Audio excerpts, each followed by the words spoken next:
Okay, this is absolutely 100%, no questions asked, one of the most important things you have to consider if you're building a street strip hot rod, right? If it's going to go down the track, that you pay attention.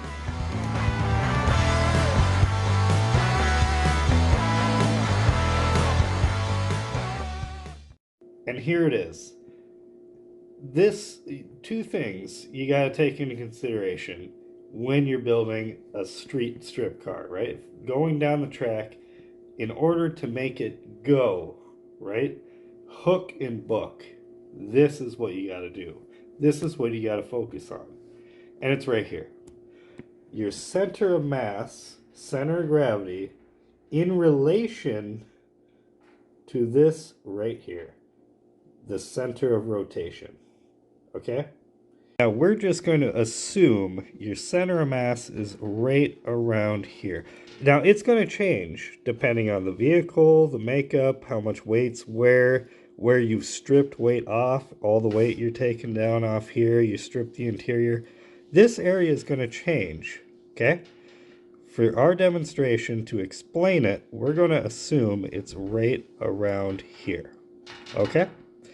And this spot, in correlation with your center of rotation, that is the center of your rear tire, your rear rim, rather. These 2 points are going to dictate how your car transfers weight. Transferring weight is the difference between spinning off the line and hooking and booking.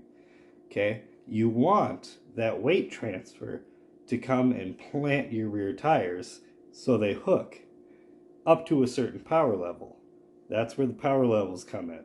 In our case, we're going to be low to mid-range power level, okay? Even once we got this in with the nitrous, 400 to 500, 600 horsepower, that's still going to be about mid-range in the power level. So, as you can see, we're up high. I mean, we haven't slammed this car down on the ground. The wheels are up pretty high. There's a lot of room underneath that car. There's a good reason for that. I mean, take a look at these cars here, these old school drag cars. As you can tell, a lot of them have that high up body stance. You know, the body is up relatively high. The reason for that is we're trying to get this center of mass up here above the center of rotation.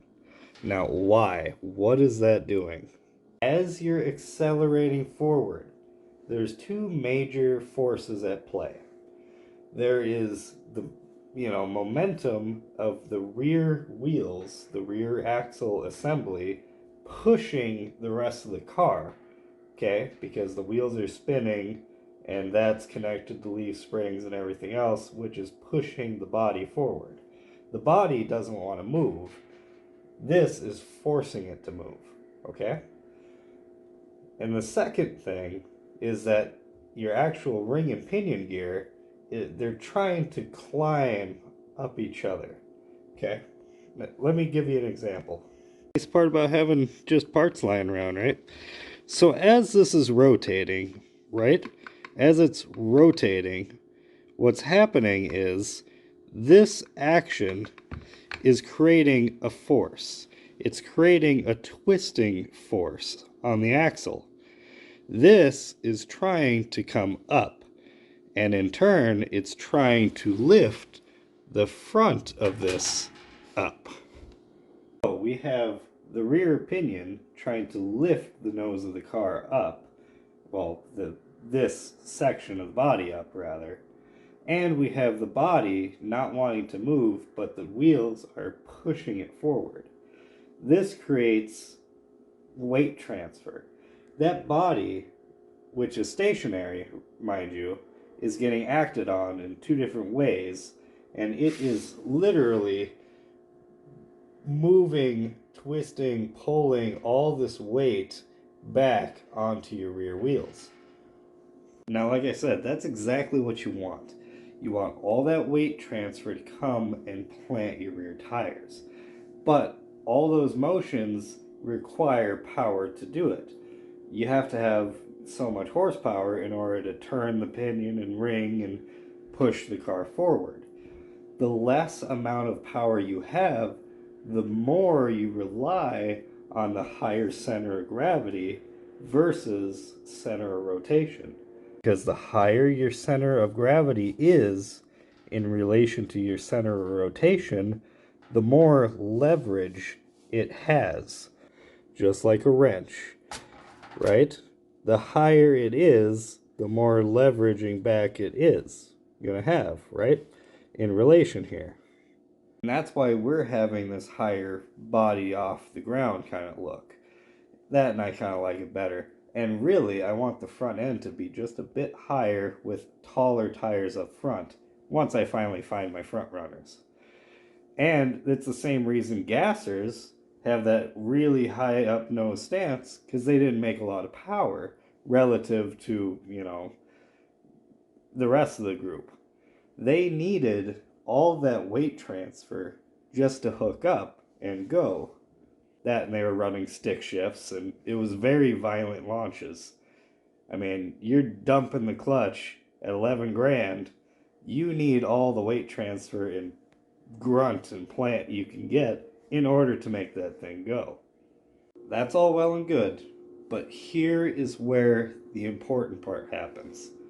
You have to be able to tune this, the relation between the center of gravity of your vehicle and the center of the wheel, rear wheel, right? Center of rotation.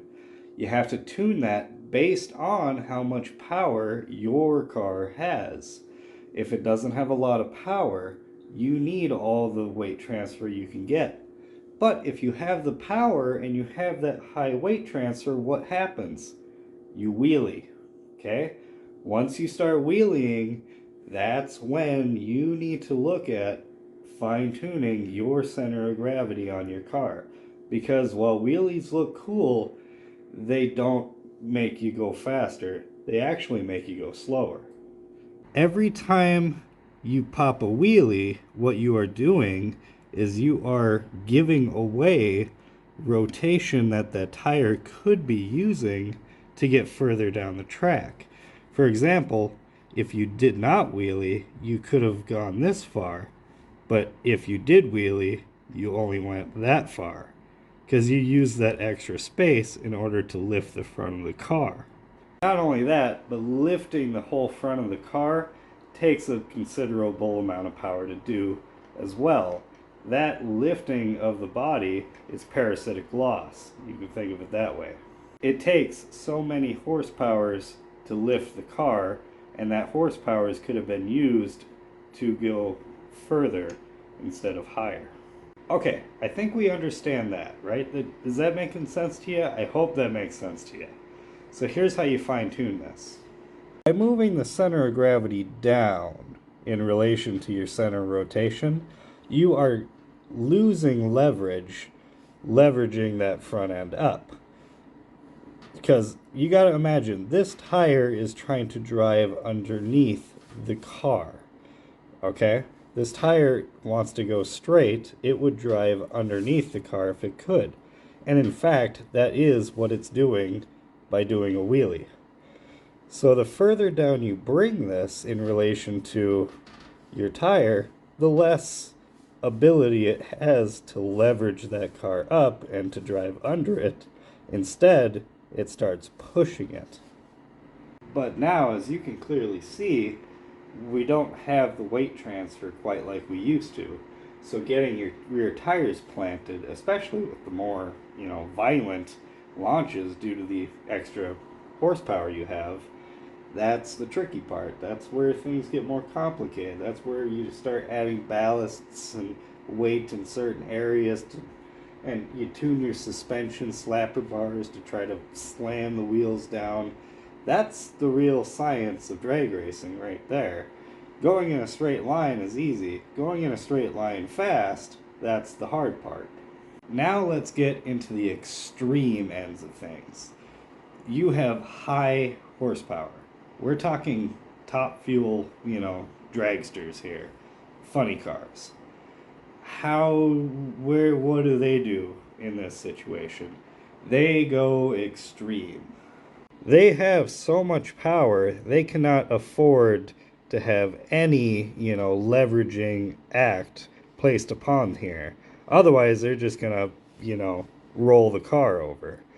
Their center of mass, center of gravity, is actually below this center of rotation.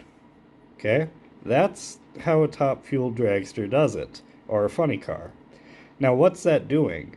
Well, before, when you had it above, the tire was trying to drive underneath the car. Now that your center of gravity is lower than the center of rotation, the car is trying to drive over the body. Essentially, that is slamming the front of this end down.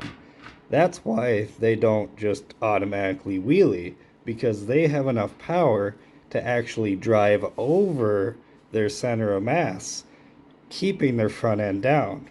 Now, if you haven't seen it, probably a couple of you have, you ever watch a top fuel dragster on YouTube or something, and it goes out, starts off the starting line, goes out a couple 100 feet, and then does a backflip over, starts to wheelie halfway out on the track.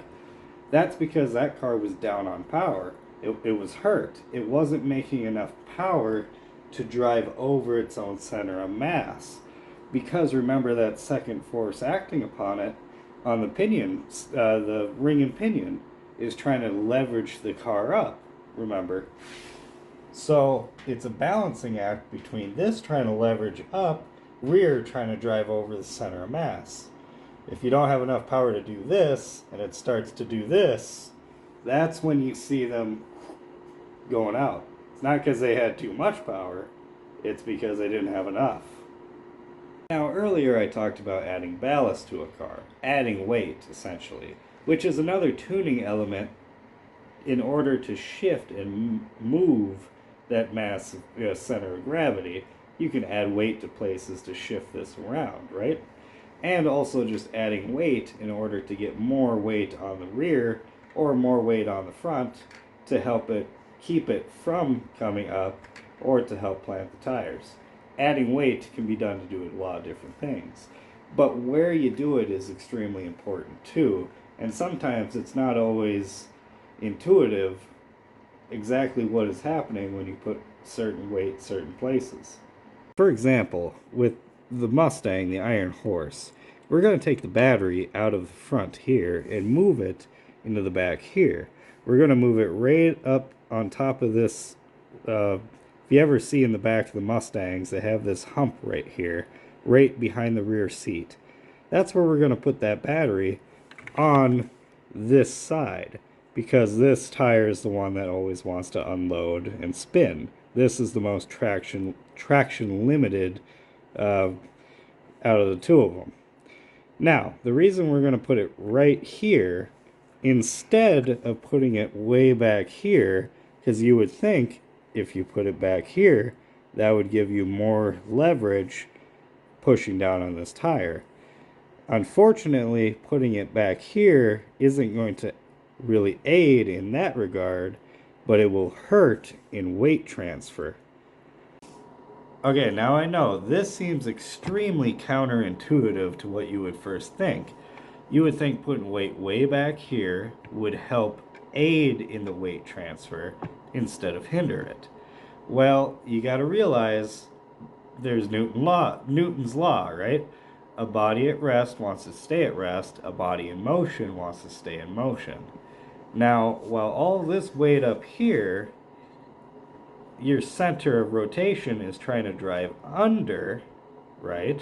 It's trying to drive under that. That is leveraging the car up from here forward. From here back, however, this is being counterbalanced. See how this is getting pushed down? Well, this does not want to get pushed down. This wants to stay here. All the weight back here is actually trying to fight against getting pushed down. See what I mean? So if you're having problems with wheeling if you got too much power and you are wheeling, right? You don't want that. It's wasting energy. You can actually add weight here because it will prevent this from wanting to dip down like that. You see what I mean? Let me try to explain it in a different way, maybe. Okay, well, maybe I can almost guarantee this is going to confuse you even more than you were before, but let's just go with it. Now, this is a hammer, right? I'm using this in the place of like an axe or something, because what I want to demonstrate is, and probably a lot of you don't know, have you ever hung a head to a wooden shaft, right? Like an axe head. Have you ever hung an axe head? Intuition would think if you're trying to plow this head down onto this handle, that you would be hitting it like this, driving it down. But that's not how you actually do it. In order to drive a handle into an axe head, or I guess a hammerhead too would work too, what you actually do is you hold it like this and you smack here. Just loosen your hand like that and you whap it.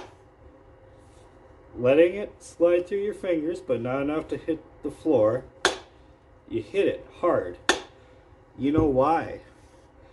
The reason you do that is because this is heavier than this is. This is at rest. It doesn't want to move.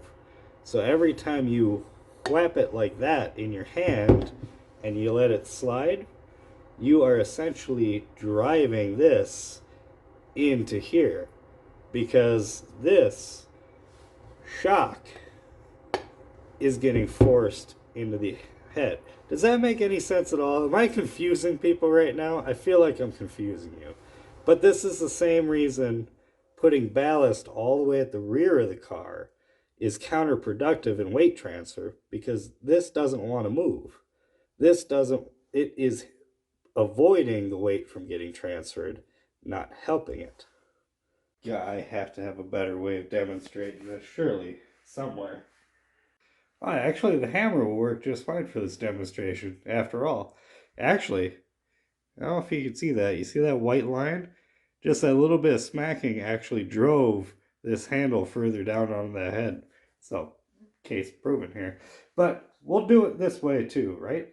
Now, it would be intuition to believe holding the hammer like this, having all that weight there on the end, you should be able to accelerate this hammer down fast, right? It's got all that weight, it's helping you accelerate it down.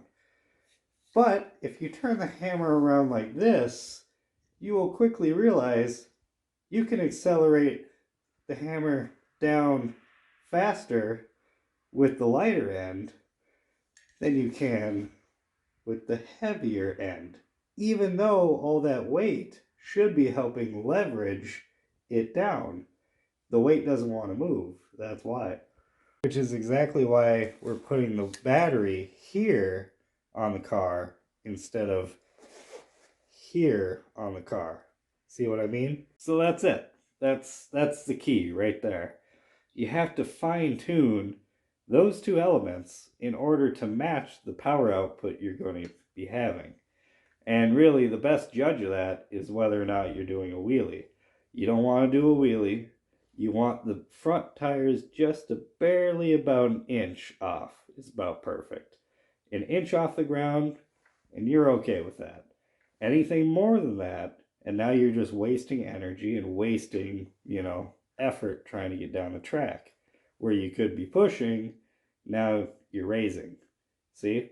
Both require effort, and if you're wasting effort here, you're losing effort there. Okay. Well, I hope you got something out of that, and I hope it made sense. If it doesn't, you'll let me know. But I'll catch you next time.